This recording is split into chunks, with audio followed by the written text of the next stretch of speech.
Hello, hello, hello. Welcome to Humanity Chats. My name is Margie March. I am your hostess with the mostest. We do this on Thursdays. We get together and talk about everyday issues that impact humans. Um, Happy Veterans Day to all those who have served. Thank you for your service. We honor you. We appreciate you. We appreciate your sacrifice. Earlier today, we had a talk with Judge Erica McJimsey. That woman has done some amazing things. If you missed that talk, go back on that podcast and listen to her talk about service. You can also watch it on our YouTube. This is Humanity Chats with Margie. I am a visionary, a management consultant, and an author. And today we are going to be talking to Victor Kwansa. So if you're here, wherever you're watching from, share this with your network and drop it in the chat. Let us know where you're watching from. Now, Victor, I want to tell you a little bit about him before we bring him from that green room. He is a Harvard-trained lawyer and a Yale grad. He is a Ghanaian American writer and attorney from PG County, Maryland. He received a BA in political science from Yale University in 2008 and graduated from Harvard Law School in 2011. He is a Black House Foundation, Facebook Seen Black Filmmakers program participant, and he was also a finalist for Lena Waite's 2021 Hillman Grad Mentorship Lab Writing Track. Look, Victor is on his way to bigger and brighter things. His poetry and essays have been featured in Essence Magazine, The Huffington Post, Blavity. Overall, Victor tells stories that explore the complex past, present, and future of Black life. And so today we're going to talk to him about that. It is amazing to see a young man doing this, and for him to be such an outstanding young man. I can't wait to hear from him, so he can motivate the young ones and tell them that it is possible and that they should not give up on their dreams. Now, before we bring Victor in, we're gonna have our intro go. I see you. I see you. I see you watching. Thanks to our podcast listeners, over 500 cities. You guys are awesome. Now, let us know where you're watching from. We're going to get Victor from the green room. Hold tight.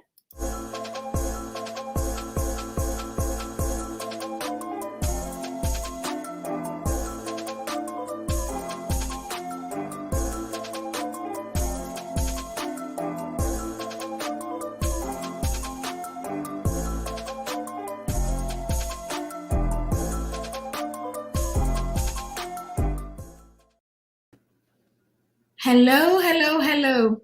How are you doing, Margie? I'm good. I was bopping my head to the intro music just Okay. before you came on. I just love that beat. How are you, Victor? I'm doing fine, and thank you so much for having me.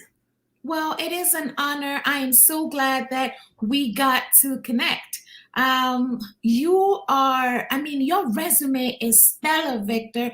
I read it to the audience, and I know people are bopping their heads wherever they are. For a young Black man to be this progressive, hats off to you. Thank you so much. I really, really appreciate it. Well, Victor, welcome to Humanity Chats. We do this on Thursdays, get together and talk about everyday issues that impact humans. And as a writer, I know that you have lots of stories to share. But before we get into that, we would like to know you a little bit more. And so we would appreciate it if you shared 3 fun facts about your life, about your personality with us. Right. Well, I definitely owe everything that I have to my parents. They were very instrumental in my life. With my mom in particular, I remember that she waited in line for about 10 hours in her car in order to make sure that my brother could go to a magnet elementary school. And I eventually went to the same elementary school through the sibling preference. So that in itself was just one of the defining and critical moments in my life. Just my mom being willing to put so much time into making sure that my brother and I could have a better education. And then with my father as well, he was incredibly influential in my life. He was a biochemist, and I remember him literally taking my brother and I into his lab in order to do different experiments with us. So that in itself just really showed me the importance of parents being hands-on with their children. And for a third fact, When I was a teenager, I was a part of a program for Black and Jewish teens in the DC area called Operation Understanding DC, where we were able to learn about each other's cultures, whether it was slavery, the civil rights movement, the Holocaust, or even the experience of being in a synagogue. And that has also played a big part of my experience in telling stories that really explore different parts of life. Wonderful, wonderful. I love that story that you shared of your mom waiting 10 hours to get your brother into that magnet school. What wouldn't mothers do for their children? And you guys have made her proud. You have made her proud. And, being in that lab with your dad, I'm sure you were inspired. But I was thinking that by being in that lab, you may have decided to go to medical school. So what happened there? Well, I was definitely very passionate about science. Here in Prince George's County, Maryland, they have an amazing magnet school called Eleanor Roosevelt High School. And I had the opportunity to intern with the United States Department of Agriculture as a senior and do research on blueberry DNA. So I went to Yale thinking that I wanted to major in biology and become a doctor. And I did another internship where I was able to this time study rodent DNA. But when I was at Yale, I really became fascinated with different literature courses as well as classes related to African American history and politics. So that's really what got me interested in using my passion for politics and my love of writing as a tool to really explore some of the different systems that control and influence a lot of our lives.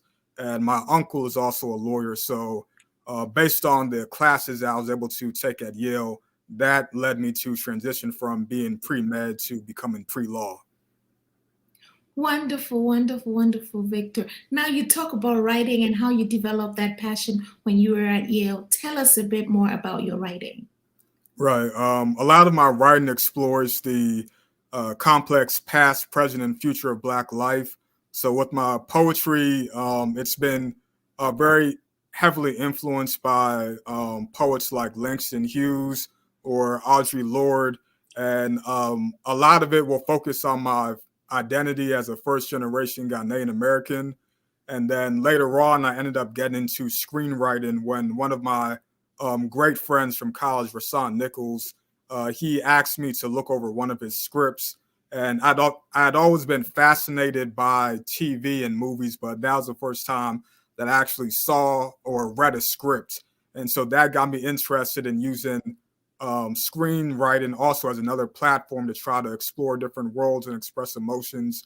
So a lot of that work also relates to my identity as a first generation Ghanaian American, and it also explores different social justice issues, especially police brutality. Well, you said you focus on the Black life.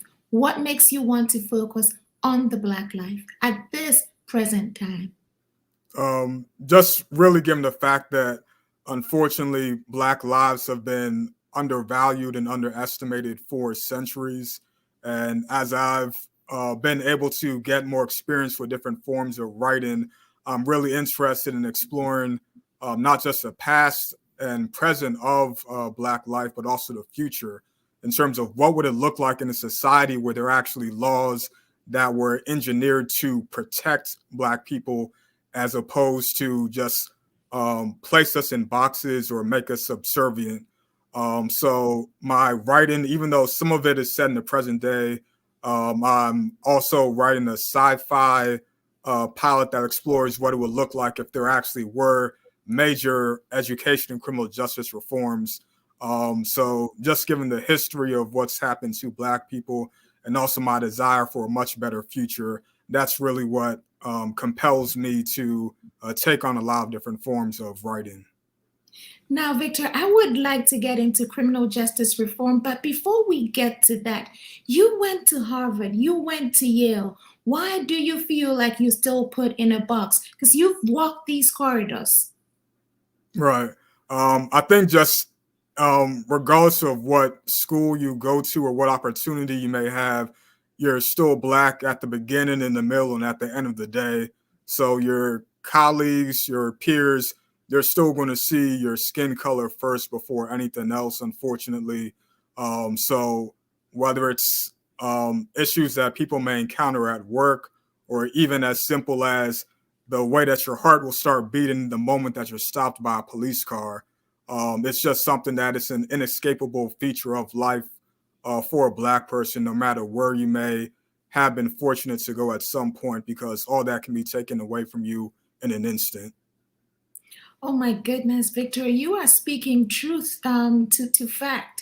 And, if there are any young people listening to this podcast, I hope you're learning from Victor and his inspiration. He is accomplished, he has studied in high places, but he does not forget about the color of his skin.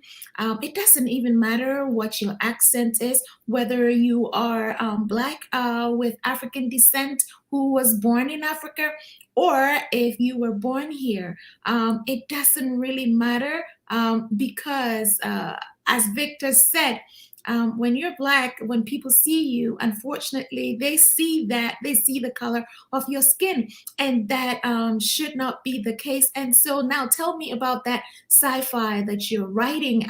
It makes me think about Tony Adeyemi, who wrote Children of Blood and Bone.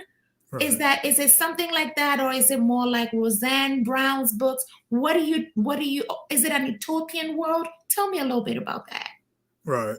So in my pilot site, after a young Black woman is attacked by a police officer in Baltimore and sent to prison, a stranger from the future gives her a power that could radically rewrite the present. And in this setting, the main character comes from an African American family, but they're very Afrocentric. So the family has adopted a lot of Ghanaian customs, including the day naming process that we have in the Khan culture. So the main character is called Afua, which is a name for a woman that's born on a Friday. So when she's wrongly arrested by this police officer and sent to prison, she's rescued by somebody who takes her to Baltimore in the year 2095. And at that point, she learns that even though there have been a lot of criminal justice and education reforms, it's come at a price where in the future you're not allowed to express your Black culture anymore. So they have kind of given you some type of um, some more concrete rights where maybe you're not discriminated in employment or in education, but they don't want you to talk about slavery. They don't want you to talk about the Black Lives Matter movement. They wouldn't want you to talk about any African cultures at all. And I really wanted that to highlight the fact that a lot of times in life, it may seem like there's Black progress, but it always comes with some type of catch. And in this future, the main character of Fu is eventually given the ability to eliminate cops' racism with her own eyes. So when cops see someone like her with this eye transformation, the cops start to literally see people of color as actual human beings instead of mere animals. But even in this pilot, I still want to explore the idea of why is the onus on the Black person to cure racism, which is a problem that was not created by Black people in the first place. So it's not quite a utopia because it's not ideal. Um, but I just wanted to really force the audience to think about what exactly is Blackness and what does it mean for Black life to advance. So the character eventually returns to the present day and she tries to use her racism eliminating eyes on cops in present day Baltimore in order to prevent police brutality incidents. But I really just want to explore that tug and pull of what does it really mean for Black life to advance and who should the onus really be on to eliminate racism in the first place. Wow. That's powerful. That's deep.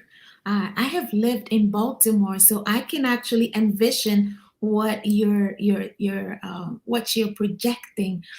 So now, as a writer, I know you've written for Essence Magazine, Blavity. Are you looking to pitch this to a production company, or are you looking for it to be a book out there that hopefully a publisher will pick up? What are your goals for your writing?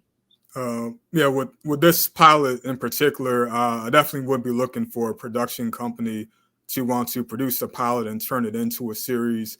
And for the pilot script, I have entered it in different contests where it has advanced to certain stages.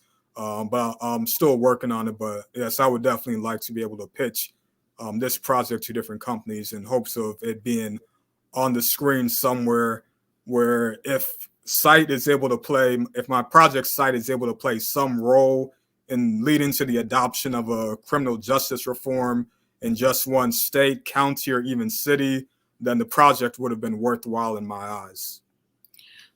This is amazing. I think I'm part of history right now because I'm looking into the future, and your success is coming. Your day is coming, Victor. Now, as you're talking about criminal justice reform, you are a lawyer. What is your take on the criminal justice system now? Right. I think that I know a lot of people use the phrase a lot that the criminal justice system is broken, but I've also heard others who say that it's essentially working exactly the way it was designed to work. So I think that when it comes to different things like, say, cash bail, where poor people are essentially penalized for poverty as opposed to committing an actual crime, that's something that in and of itself is really discriminatory. It doesn't really improve public safety at all, but it really just penalizes poor people for being poor.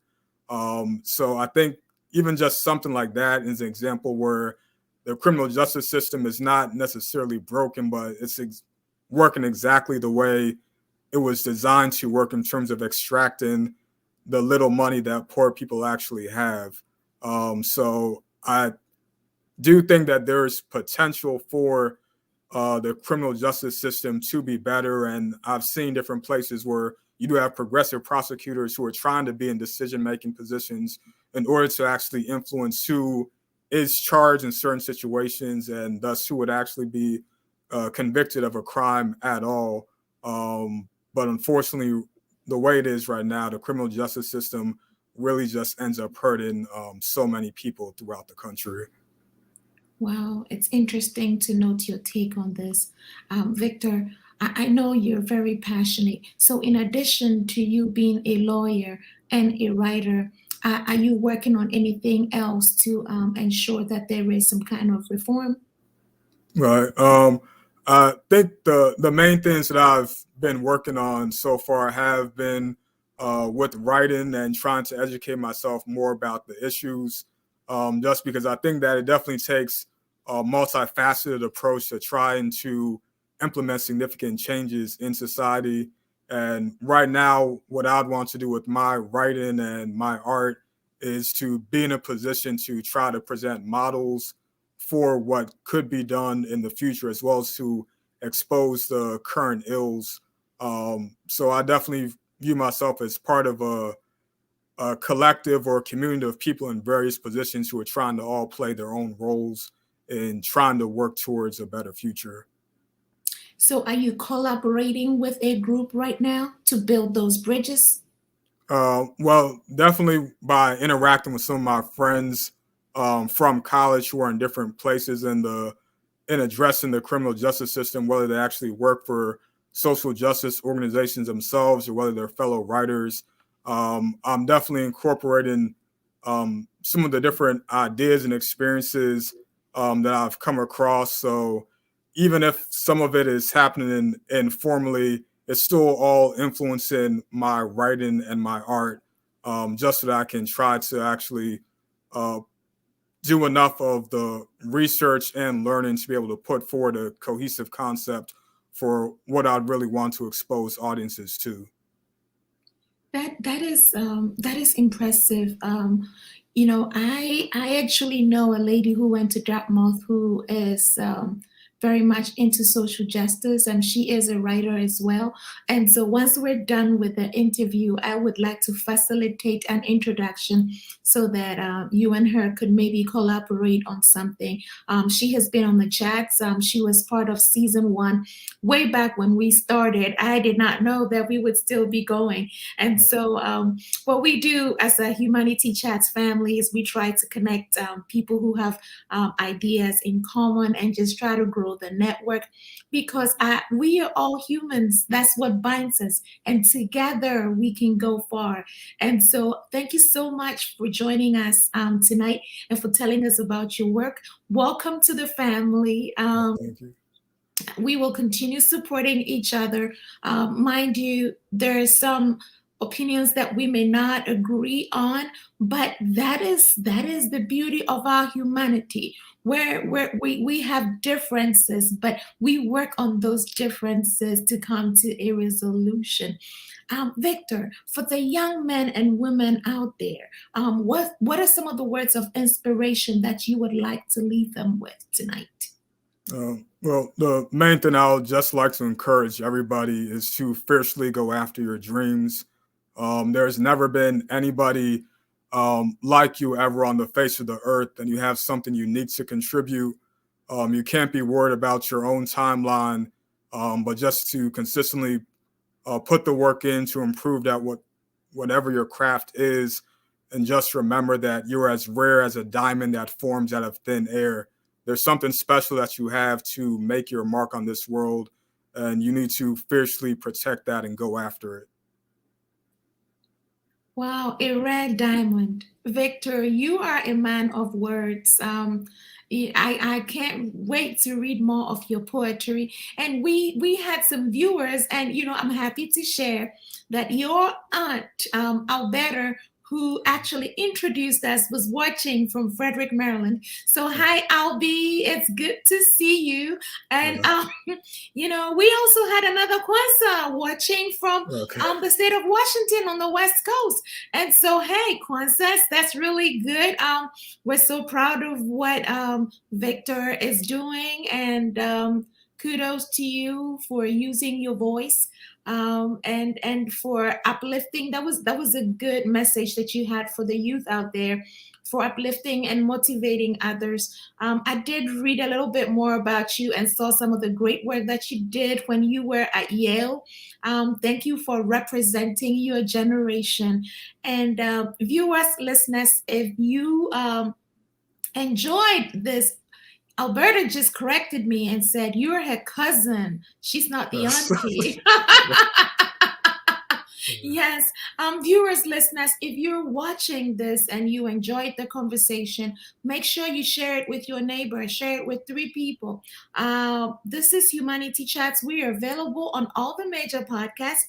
We're also on YouTube. Subscribe, subscribe, subscribe. Come back, listen to some of the conversations that we've been having. We talk about everything, ranging from unity, to social justice, to fertility. Um, it's Humanity Chats. Thank you to all our sponsors. Thanks to the support staff. Thanks to the audience. You keep coming back week after week. And the podcast is so lively. I was looking on Apple Podcasts, all these listens. Thank you, thank you, thank you. We look forward to having you back next week. We're going to have Shauna Marie. She is a hostess. You will learn more about her. And she is also into dance fitness. She does this cardio crunk thing. And then we are also going to have Dr. Ben, who is going to talk to us about healthy eating. And you know why we did that? Because Thanksgiving is coming. We know you're going to be stuffing yourself with turkey and all the good stuff. So we're getting the cardio crunk and we're getting the healthy eating all to you so you can prepare for the holidays. So from Victor and myself, we say thank you for watching. Thank you for joining us. Remember, together we can go far. This has been Humanity Chats, and we will see you next Thursday. Good night.